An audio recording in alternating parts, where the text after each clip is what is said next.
আসসালামু আলাইকুম। 2025 সালের এসএসসি শিক্ষার্থী বন্ধুরা, তো তোমাদের হাতে থাকা মোবাইলটির মাধ্যমে কিভাবে তোমরা তোমাদের রেজাল্টটি দেখতে পারো সে বিষয়ে আজকে আলোচনা করব। ভিডিওটি শুরু করার আগে তোমাদের কাছে একটা রিকোয়েস্ট করব, এই চ্যানেলে নতুন হয়ে থাকলে চ্যানেলটি অবশ্যই সাবস্ক্রাইব করে দেবে এবং ভিডিওটি ভালো লাগলে অবশ্যই ভিডিওটি একটি লাইক করে দেবে এবং বন্ধুদের সাথে শেয়ার করে দেবে। তো চলো বেশি কথা না বেড়ে ভিডিওটি শুরু করা যাক।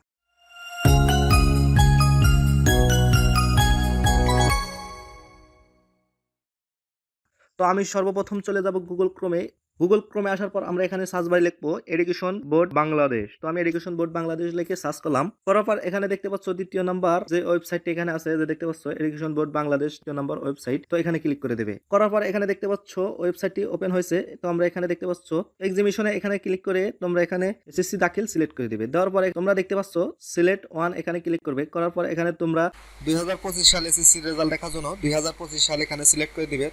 তো আমি তোমাদের 2022 সালের একটি রেজাল্ট দেখাবো, তার জন্য আমি 2022 সাল সিলেক্ট করলাম। করার পর এখানে দেখতে পাচ্ছ বোর্ড। তো তোমরা যে বোর্ড থেকে পরীক্ষা দিয়েছো সেই বোর্ডটি এখানে সিলেক্ট করে দিবে। এখানে সব বোর্ডই কিন্তু দেওয়া আছে। তো আমি রাজশাহী বোর্ডের একজন শিক্ষার্থীর রেজাল্ট দেখাবো, তার জন্য আমি রাজশাহী বোর্ড এখানে সিলেক্ট করলাম। করার পর এখানে দেখতে পাচ্ছ রোল নাম্বার। তো আমি এখানে রোল নাম্বারটি সিলেক্ট করে দেবো। তো তোমরা তোমাদের অ্যাডমিট কার্ড দেখে এখানে রোল নাম্বারটি সিলেক্ট করে দিবে। দেওয়ার পর এখানে দেখতে পাচ্ছ রেজিস্ট্রেশন নাম্বার। তো এখানে রেজিস্ট্রেশন নাম্বার তোমাদের অ্যাডমিট কার্ড দেখে দিবে। দেওয়ার পর তো এখানে দেখতে পাচ্ছ 6+9 যোগ করে যা হয় তোমরা এখানে সিলেক্ট করে দিবে। দেওয়ার পরে এখানে দেখতে পাচ্ছ সাবমিট। তোমরা এখানে সাবমিটে ক্লিক করে দেবে। দেওয়ার পরে তোমরা দেখতে পাচ্ছ মার্কশিট সহ এখানে রেজাল্ট দেখাচ্ছে। তো এখানে দেখতে পাচ্ছ বোর্ড নাম, গ্রুপ, তারপরে জিপিএ, তারপর এখানে ফাদার্স নেম, মাদার্স নেম, এখানে সব ইনফরমেশন দেওয়া আছে। তো কোন স্কুল থেকে পরীক্ষা দিছে সেই স্কুলের নামও কিন্তু এখানে দেখতে পাচ্ছ। তো এখানে দেখতে পাচ্ছ বাংলাতে কত পেয়েছে, ইংরেজি কত পেয়েছে, এখানে সব দেখাচ্ছে। তো এই ছিল আজকের মূলত ভিডিওটি ভালো লাগলে অবশ্যই চ্যানেলটি সাবস্ক্রাইব করবে এবং বন্ধুদের সাথে শেয়ার করে দিবে। তো ভালো থাকবে, সুস্থ থাকবে, ধন্যবাদ।